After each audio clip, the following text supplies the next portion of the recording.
9 de la mañana con 25 minutos, ya lo adelantaba el senador electo por el Partido Colorado, Andrés Ojeda, que ya nos acompañaba en los estudios, el subsecretario de Relaciones Exteriores, Nicolás Albertoni. Hay muchos temas para abordar: el reciente acuerdo que se acaba de firmar entre la Unión Europea y el Mercosur, la situación de este uruguayo desaparecido aún en Venezuela, comunicados que se han emitido en estas últimas horas por parte de Cancillería, pero también otras novedades vinculadas a lo político partidario dentro del Partido Colorado, y tienen que ver con la Intendencia de Montevideo, las posibles candidaturas. Hay elecciones el próximo 21 de diciembre.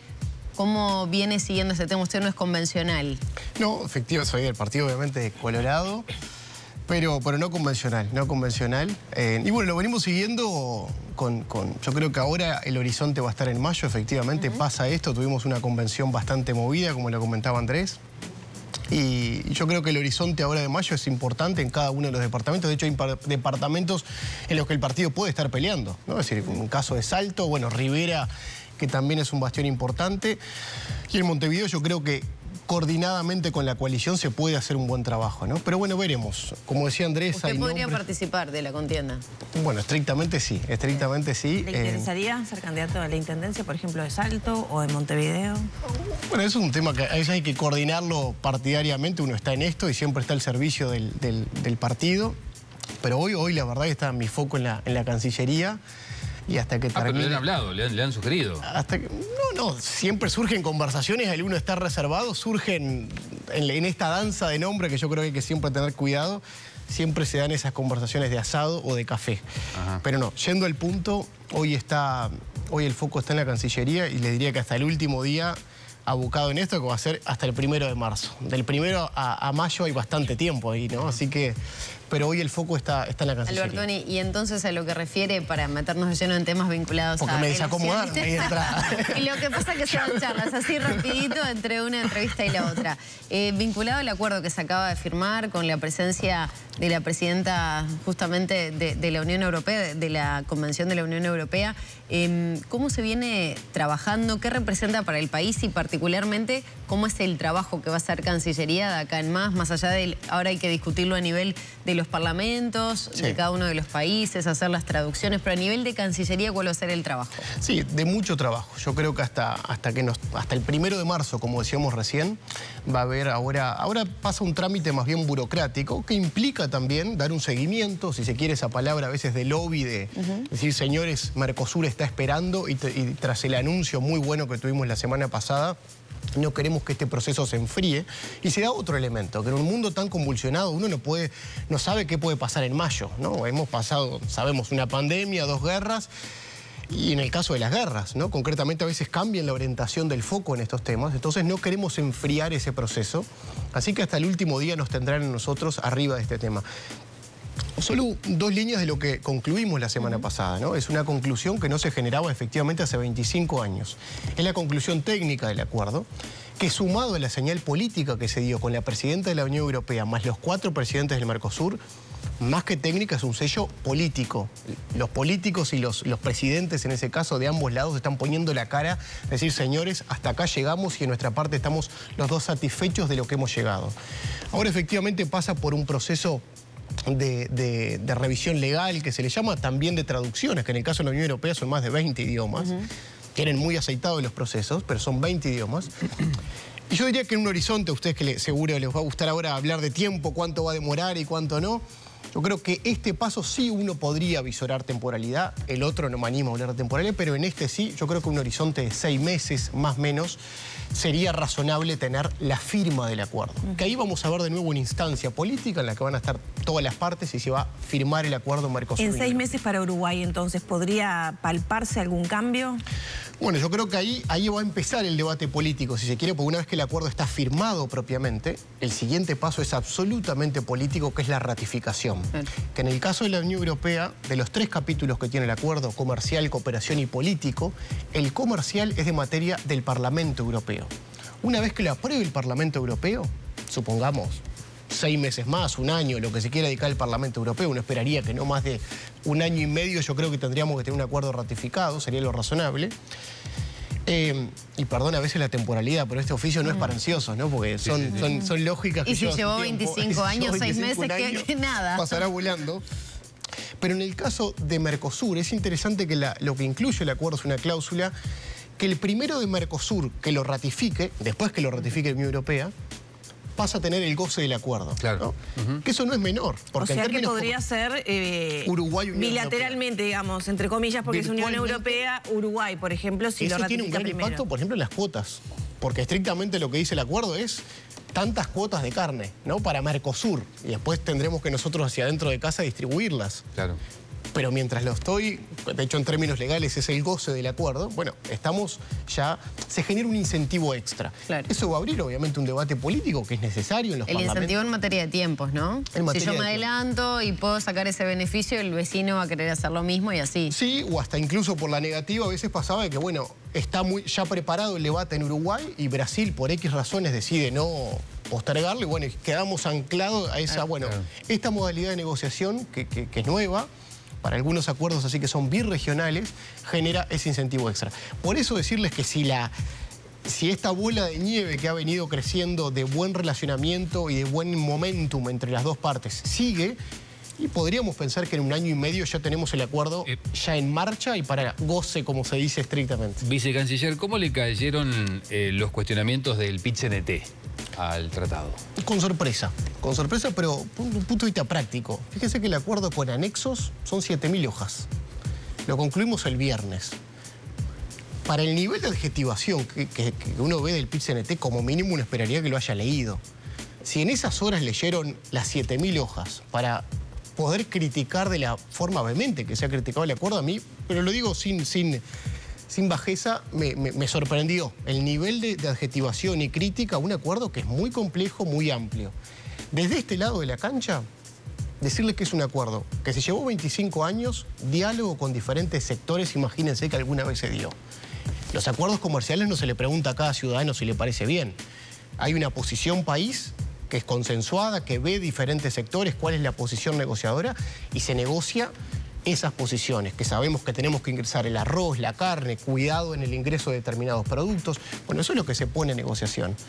Y es un acuerdo muy beneficioso para ambas partes. ¿Se convocó en algún momento al PIT-CNT para informar o dar cuenta o garantizar que no se iban a perder puestos de trabajo, por ejemplo? Porque es uno de los reclamos que se sostiene. Se hizo toda esta negociación a espaldas de los trabajadores. Bueno, eso siempre, la verdad que es muy relativo. En estos 25 años que no se haya hablado con sectores vinculados a los sectores de vinculación del PIT-CNT, me sorprendería que así no haya sido.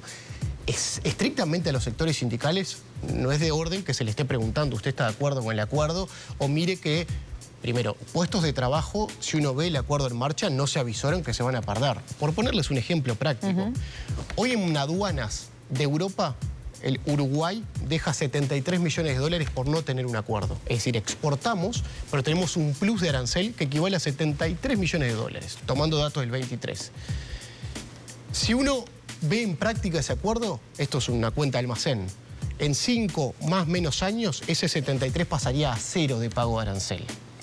Pero para sectores como el arroz, Uruguay solo puede exportar hoy a mercados como eso arroz no industrializado, por ejemplo, no descascarado, que es un extra que uno le puede poner industrializar al arroz. Bueno, este acuerdo lo habilita, lejos de derribar empleos, toda la potencialidad que uno ve, si algo le tendría que decir al PIT-CNT, que va a crear empleos. Siempre se habla de la necesidad de que Uruguay tenga más valor agregado en sus exportaciones. Este acuerdo consigna eso. ¿Uruguay va a poder exportar a la Unión Europea productos con mayor valor agregado de lo que pasa hoy? Sin duda, le da una potencialidad, como decía recién, yo creo que el ejemplo más práctico, pero hay otros, es sumarle valor. Obviamente que somos un país agropecuario y por ahí está nuestro fuerte.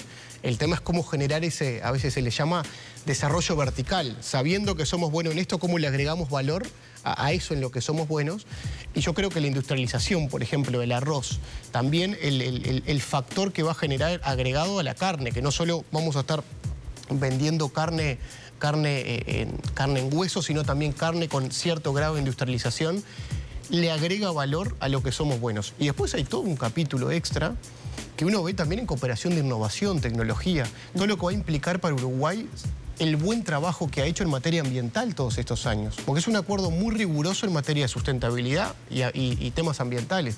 Uruguay tiene un camino recorrido que no hay duda que metió más goles que el resto de los del bloque y va a estar mejor posicionado también en esa materia, que eso también es agregarle valor, porque es mañana certificar que los productos son de buena calidad, que sabemos que en Uruguay lo son, pero va a necesitar también un extra de demostrar que así lo somos. Albertoni, ayer Bartesagui hablábamos con él sobre este acuerdo y hablamos de la situación geopolítica y de señales, y yo le quiero preguntar en este sentido, desde que se anuncia el acuerdo, desde que se produce la cumbre del Mercosur acá en Uruguay, Montevideo, con la implicancia que eso tiene además, ¿la Cancillería ha recibido desde ese momento hasta ahora algún tipo de señal, por ejemplo, de Canadá, por ejemplo, de China, de la necesidad tal vez ahora de acelerar negociaciones que estaban en curso?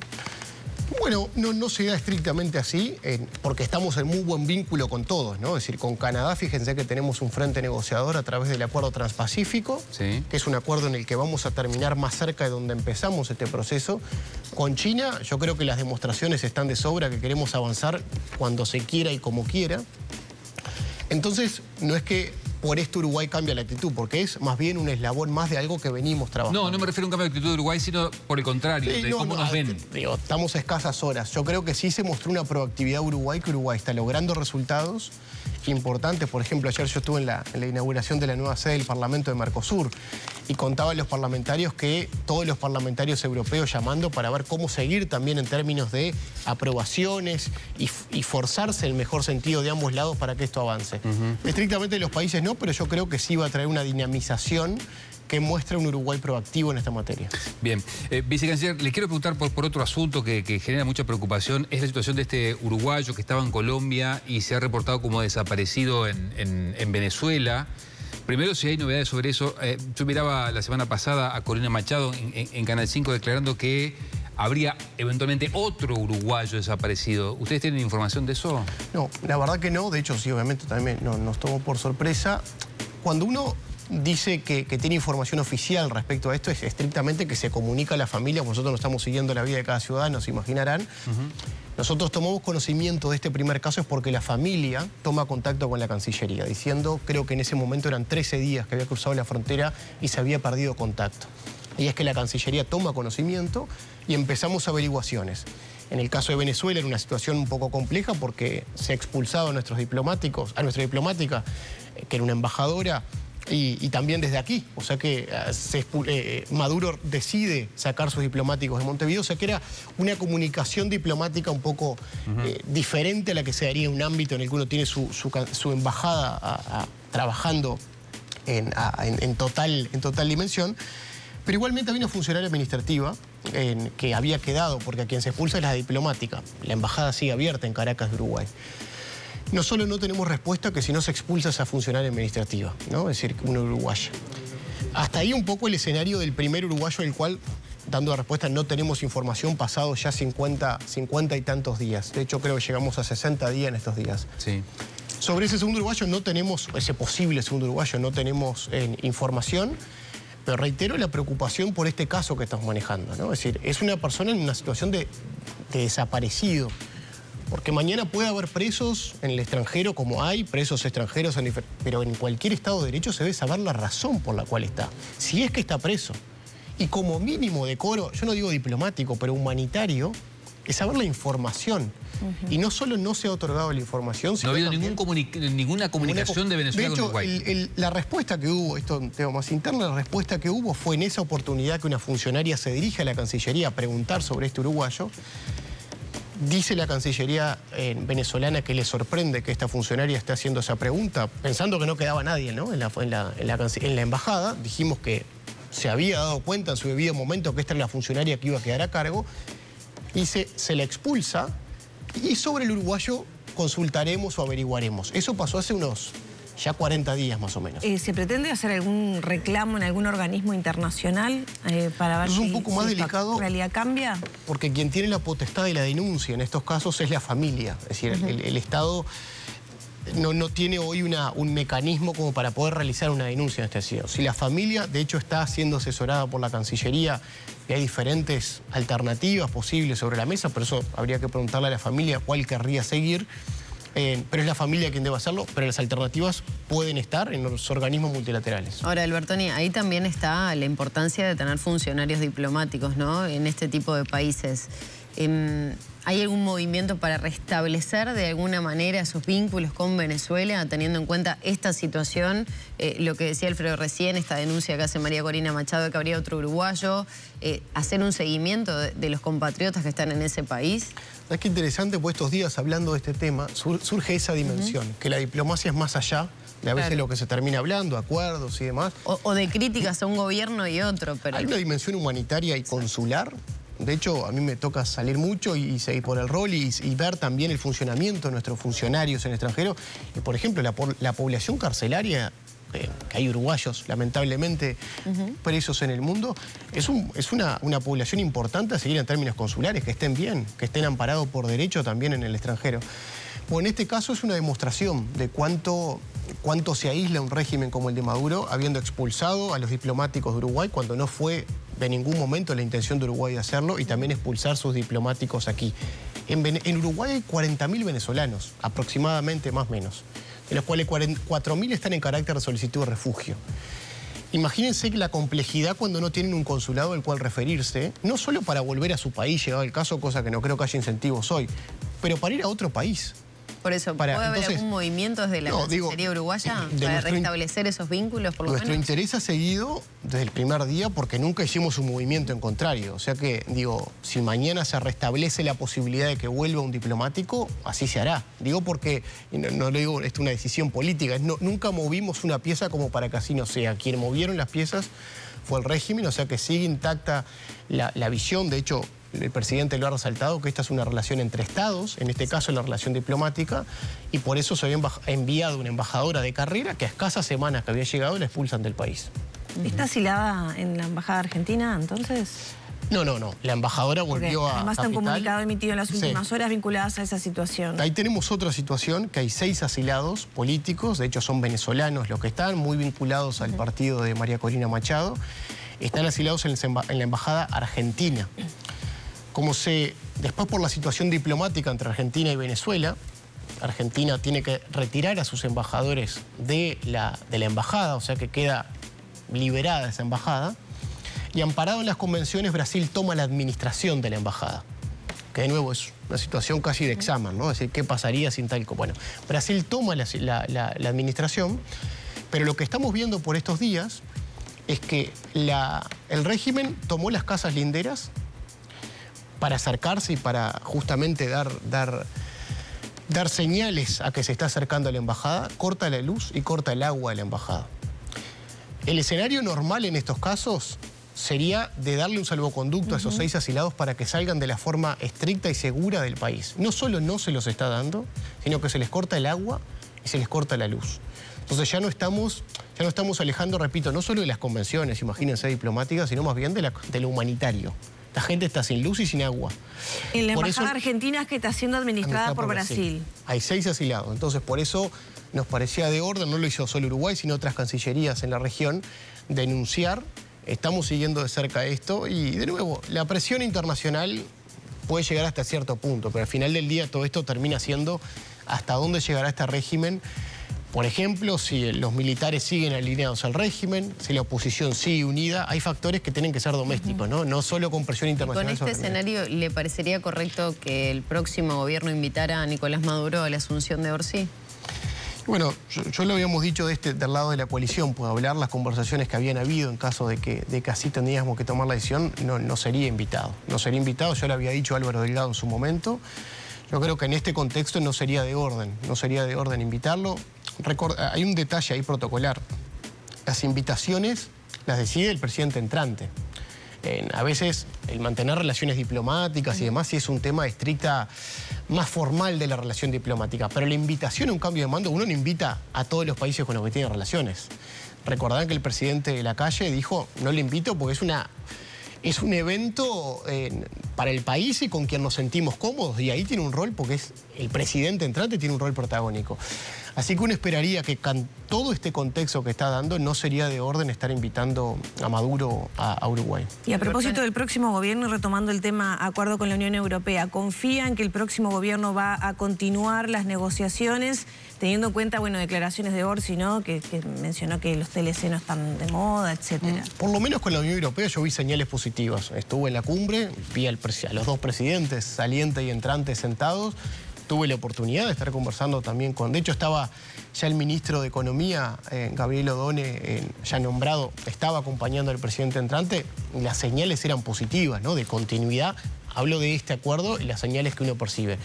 Después, en lo estrictamente específico de qué grado de importancia o no, habría que preguntarle al gobierno entrante. Hablo de las señales que vimos el día de la cumbre sobre este acuerdo, fueron positivas. Albertoni, muchas gracias por acompañarnos. A ustedes.